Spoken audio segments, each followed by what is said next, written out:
Welcome back to video 3 in set 2 of my video series on lightsaber use. This time around I wanted to talk about thrusts and lunges. Now in set 1 I showed you strikes. Small strikes, large strikes. Alright, from low, from high, from the directions. Go back and look at set 1 if you don't remember what I'm talking about. But I wanted to talk about the idea of functionality because 8 times out of 10 strikes are not your go-to.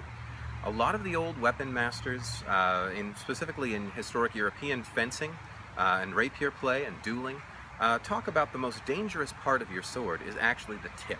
Most of the time, you're not going to be doing these grandiose movements that are designed to cleave your enemy into pieces. Most of the time, you're going to look for that vulnerable spot. And this is the language that you'd use in set 2 or in form 2 in Makashi. You look for that vulnerable spot and you stab them in it.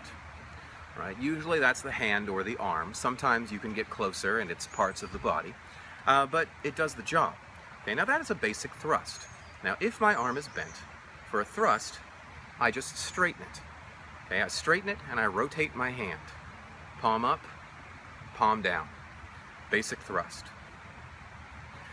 Alright, and this is basically if I'm moving between wards and I find a vulnerability in my opponent, thrust, and I exploit it.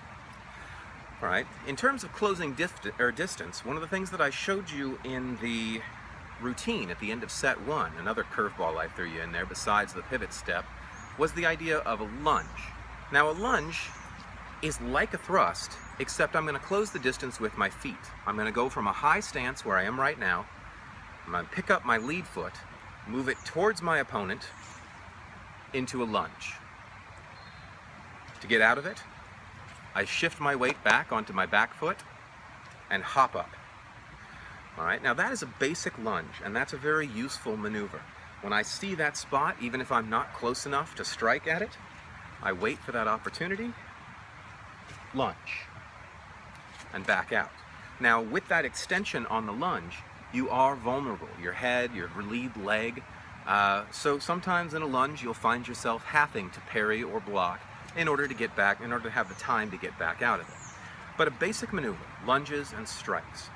In terms of routines, being able to pause the motion in the middle of a routine and do a lunge and then change direction